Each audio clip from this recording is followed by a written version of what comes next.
ST कर्मचाऱ्यांच्या आंदोलनाबाबत एक मोठी बातमी समोर आली आहे। आजपासून एसटी कर्मचारी संघटनेने राज्यभर बेमुदत आंदोलन पुकारले आहे। आर्थिक बाबी खासगीकरण अशा विविध मागण्या विधानसभेची आचारसंहिता लागण्याआधी मान्य करा असा इशारा देत एसटी कर्मचारी संघटनेने आजपासून बेमुदत संप पुकारला आहे। ऐन गणेश उत्सव काळात लालपरीला ब्रेक लागला असल्याने सर्वसामान्यांचे हाल होत असून प्रवाशांना खासगी वाहनांचा आश्रय घेण्याची वेळ आली आहे। एसटी महामंडळाचं वेतन व्हावं, महामंडळाचं वेतन आणि राज्य शासनाचं वेतन याच्यामध्ये प्रचंड अशी मोठी तफावत आहे आणि महामंडळाच्या संयुक्त कृती समितीच्या वतीनं आपल्या राज्याचे आदरणीय मुख्यमंत्री माननीय नामदार, महामंडळाचे अध्यक्ष, महामंडळाचे मंत्री आदरणीय शिंदे साहेब यांना आम्ही निवेदनाद्वारे 9 ऑगस्टला आम्ही धरणे आंदोलनाची नोटीस दिली होती।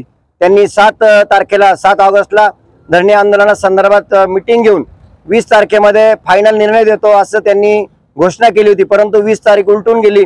आज 3 तारीख उलटली। खरं तर या मायबाप प्रवासी जनतेची गैरसोय करणं, गणपतीच्या तोंडावर त्यांची गैरसोय करणं आम्हाला कुठल्याही स्वरूपाचं न परवडणार किंवा आमचं ते ध्येय नाही, परंतु अद्यापपर्यंत माननीय मुख्यमंत्र्यांनी कुठल्याही प्रकारची बैठक न लावल्या कारणानं आज सर्व कर्मचारी धरणे आंदोलनामध्ये संपूर्ण महाराष्ट्र धरणे आंदोलन करत आहे। त्यामुळे प्रवासी जनतेची आम्ही दिलगिरी व्यक्त करतो, परंतु आमच्या न्याय हक्काच्या मागण्या त्या आम्हाला मिळाल्या पाहिजे आणि आजच्या वाढत्या महागाईमध्ये आमची प्रचंड झालेली कमी झालेले पगार हे प्रचंड मोठ्या प्रमाणात राज्याच्या लेवलला कुठेतरी आले पाहिजे। पिंपळगाव बसवंत आगारातील सर्व अधिकारी कर्मचारी या धरणे आंदोलनात सहभागी झाले असून पिंपळगाव आगारातील सर्व गाड्या महामार्गावर धावणार नसल्याची माहिती यावेळी देण्यात आली आहे। एनसीएन न्यूज साठी प्रतिनिधी तुषार जेनपळे, पिंपळगाव बसवंत।